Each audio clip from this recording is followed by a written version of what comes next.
gosh, starting a video. Oh. I want to close the door. I'm running around with a cup of tea and a cute outfit with socks. Ugh. Oh my god. I feel like that Friends meme, where Joey is like, above a big sign that says 30 because he's turning 30, because I'm turning 30. I'm turning 30. Oh. And I've also got long COVID, so that's fun. Great way to make me feel old as I enter my 30s. Yay, but hi! Nice to see you. If I'm acting puffed, or my words just start tumbling into absolute nonsense, because they do that sometimes, especially when I get tired. It's normal. It's normal. It's just me recovering from like 3 months of long COVID. So, I'm turning 30, and I figured now's a good time to look back on what it's like having transitioned in my 20s. Because, oh gosh, I am such a different person than who I was 10 years ago when I was just a little non-binary baby and hadn't really figured myself out yet. But I came out at 19 as non-binary. And then again as trans at 25, like, it's been quite a journey. And so I figure out, like, here's just some things that I've learned, and things that I feel like I'm still continuing to learn. First big one is that I feel like one thing that I've learned is you're never too old to transition.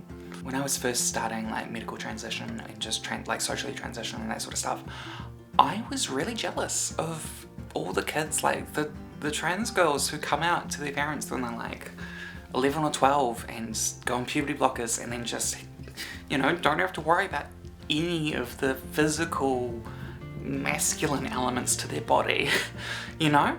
But then, like, as I've like gotten older and grown into myself and my body, like, I really just love my body. I love who I am, and I love being trans, and I love having these kinds of elements to me, that like deeper voice and that kind of thing. And I know as well, like, that transitioning in your 20s is still bloody young. Honestly, estrogen, gosh, she's just magic. I feel like more myself than I've ever been, and that just exudes confidence and exudes femininity. So, like, you know, it's not about age, it's about like how you feel about yourself, really. I'm just gonna wipe my glasses because I'm sitting in front of a window and I'm terrible with cleaning my glasses. So I can barely see y'all. Although, to be honest, you know, parasocial relationships, right? Like, I can't actually see y'all anyway, I'm just looking at a camera.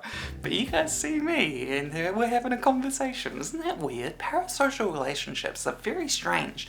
See, these are the things you think about when you're nearing 30. Like, oh, wow, what's the impact of social media on, like, you know, the average viewer? I tried to slurp that, but then I had way too much in my mouth. Oh, also, as you can see, I've got a new room here. This is our study. Cool, study. One of our flatmates moved out, so my lovely wife and I have taken over this room as our study office space. And also, you know, I'm trying to make it a fun little gay space, which is cool. I'm getting very distracted from what I'm actually meant to be talking about. It's just been a while, hasn't it? It's nice to chat with you. Oh gosh, tangents. Where was I? Transitioning in your 20s doesn't feel like it doesn't feel old, definitely. And like, makes me kind of realize you're never too old, it's all about confidence. That's right, that's where we were. And one thing I also kind of just really discovered, I don't know about like for y'all like who've like gone through medical transition or just social transition or whatever, but like, I just hit 3 years on HRT too, which was back in March. So yay, there's my 3-year update video. This is my 3-year update video as well. Transition, the journey of it, like pre-transition, no matter what age you are, it's like you're a kid. And you have like these stereotyped concepts of what the other gender is, but you don't really properly know what it means to be an adult of that gender. And then I feel like once you come out, like that's hitting pre-puberty, you know? It's like going back to being a preteen. And like, you know, it's figuring out, like, we're trying out new things, like, you know, boys might do what boys do, preteen boys. What do preteen boys do? I don't know, like just play sports and, you know, experiment with boy things. And then girls, it's like, you know, experimenting with your clothes, experimenting with makeup, experimenting with like how you hold yourself. And well, yeah, I mean, honestly, it all goes for the same with both genders, really. I just, in hindsight, really have no idea what it was like to be a preteen boy, because I was a preteen girl who thought she was a preteen boy and trying to be a preteen boy but also wanting to be a preteen girl. And I mean, complicated. I feel like that's the point where you're like trying out new things, and like that's kind of like almost the stereotype version of what, you know, uneducated like cis people think trans people are. It's like this stage where we're really exaggerating how we look and appear and all that kind of thing, to A, not be mistaken as like the gender that we're not, and also because we're just figuring it out. And like I'm kind of like, wow, like transitioning in my 20s, like my early 20s, I was hyper femme. Really short skirts, really high heels, a lot of makeup. Because I had these preconceived notions of what being a woman is. And then as, you know, you go along your journey and you start, like, I mean, if you choose to medical transition as well, for me personally, in my experience, I mean, it is second puberty, and that's like when you start hitting puberty, and then like, you know, you start to wear things like that fit you a bit better, or like, you know, and you start to like understand a bit more about your gender and that kind of thing.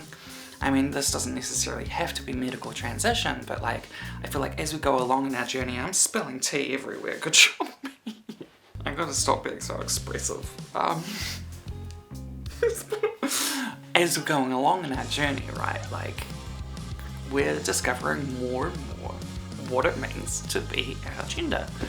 And yeah, like for me in my gender journey, I feel like I'm in my early 20s.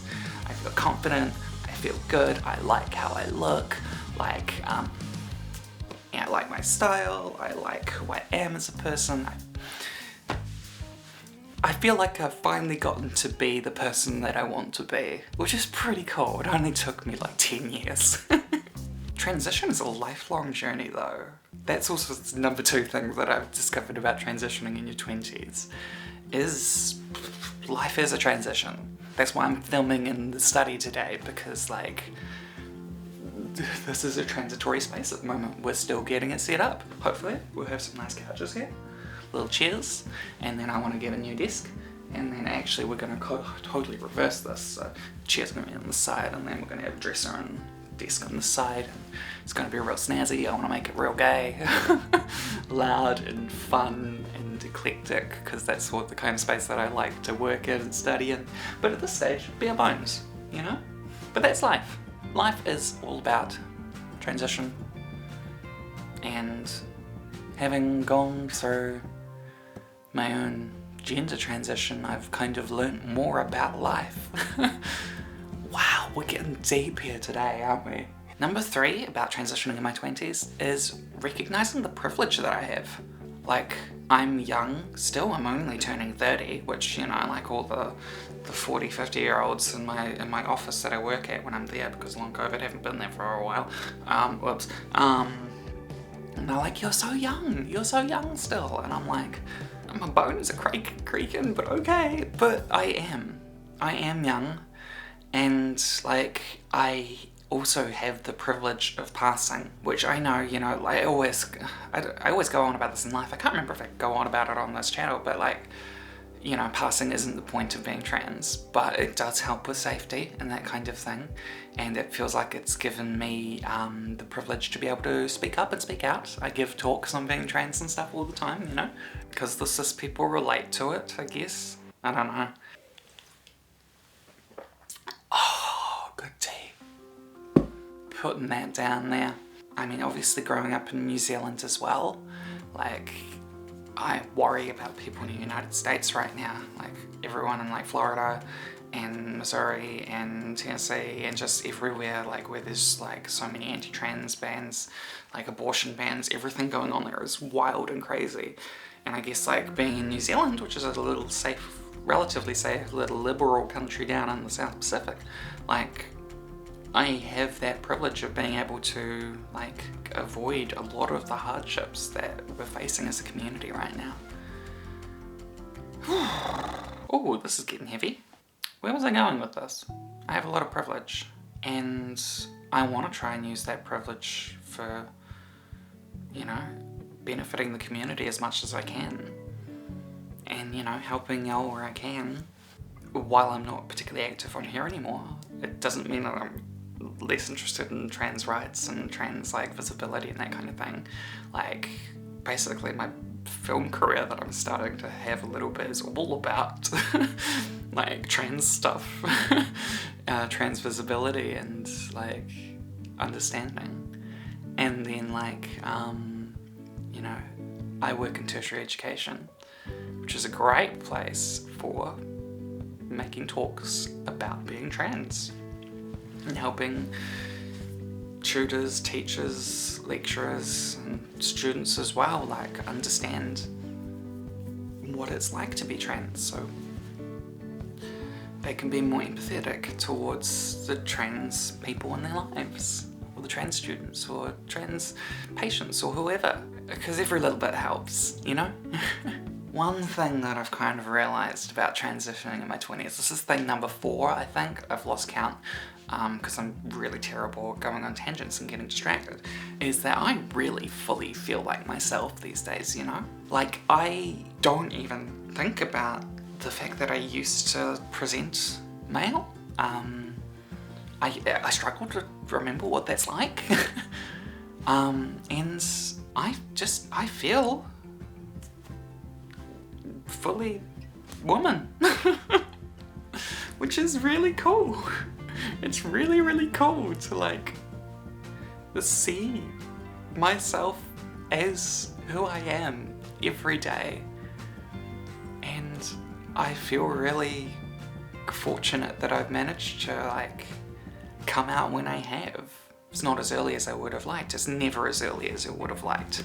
You know, that's the other thing about transition, is once you're out, it's never as early as you would have liked to have it been. Like sometimes I feel like I've missed out on like my teenage years or like my childhood years growing up female or whatever, but like I don't regret the life path that I have had. And I forgot where I was going with this. It's the other thing about COVID brain. Oh, the thing about COVID brain is just, I'm just getting so lost on tangents.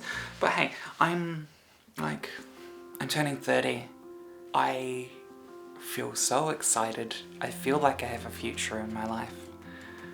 I feel really like joyful about who I am and seeing myself and understanding myself. Yeah, it's an absolute joy. I think about the fact that when I first started this channel, I was 18 years old. It was 2011. It was my last year of high school. It was earthquake year in Christchurch. We had a massive 6.3 earthquake which destroyed like half the city. Fun side tangent there. But like, I started this channel and I was not out to like anyone. I didn't even know who or what I was. I just called myself a crossdresser because I had no frame of reference. And the idea of being trans was way too far off for my little brain to comprehend, and way too big of a thing to like even think of myself as being like a little 18-year-old me. I have come so far. I have come so far. I wish I could hug little me.